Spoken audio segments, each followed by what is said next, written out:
For division of integers, what we need to remember is we cannot divide any number with 0. That is the denominator. For example, if I say 5 divided by 0, I do not have an answer for this. Okay. Second thing, the quotient of two positive numbers is always a positive. The quotient of two negative numbers is always positive, and the quotient of a positive and a negative number is negative, or a quotient of a negative and a positive number is negative. Let's see how these rules take form in an example. But before coming to an example, let us understand. When I write minus 5 by 3, what do you understand? It just means that you can write this minus sign to the numerator, or you can put the minus sign to the denominator. They all three mean the same. It means that they all three are equal. Okay, what did this mean? It just meant that your minus sign is in the minus 1 is multiplied to 5 by 3 in the numerator, and minus 1 is multiplied to 5 by 3 in the denominator. So let's take the first example. Okay, so let's take two positive numbers, divide by 2. So you write it as a numerator and a denominator. Write the factors of 10. 5 2s are 10. 2 and 2 gets cancelled. Answer is 5 upon 1. The quotient of two positive numbers is always a positive. Let's take the next example of two negative numbers. Minus 10 divided by minus 2. So again write it as a numerator denominator. Now here you will remove minus 1 and you will write factors of 10, that is 5 into 2 divide by minus 1 into 2. Now you will see that minus 1 in the numerator and the minus 1 in the denominator gets cancelled.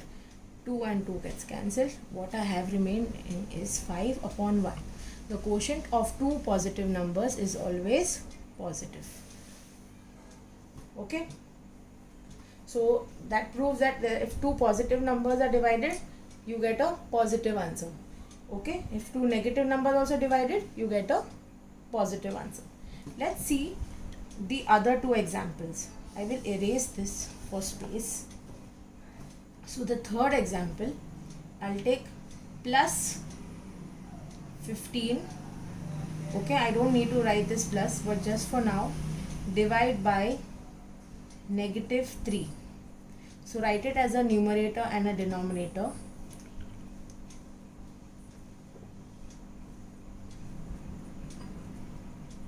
So I can write it as 15 into minus 1 into 3. Okay. Now, instead of this 15, in the next step I can write 5 into 3 divided by minus 1 into 3. So again 3 and 3 gets cancelled. I have 5 divided by minus 1. Quotient of a positive and a negative number is always negative. Okay, this is sum number 3. 1 positive, 1 negative. Answer will always be negative. Let's take the fourth example.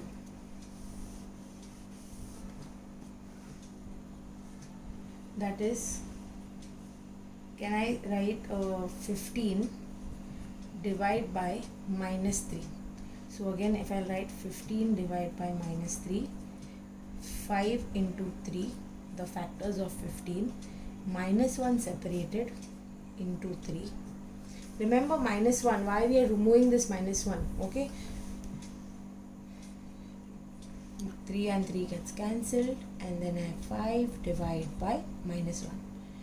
Again, this can be written as minus 5. Why? Quotient of a positive and a negative number is always a negative. Remember, if you have bigger numbers, okay, for example, I have something like 200 divided by, okay, 20. So how do I solve this? 200 divided by 20. 200, what are the factors of 200? Find out.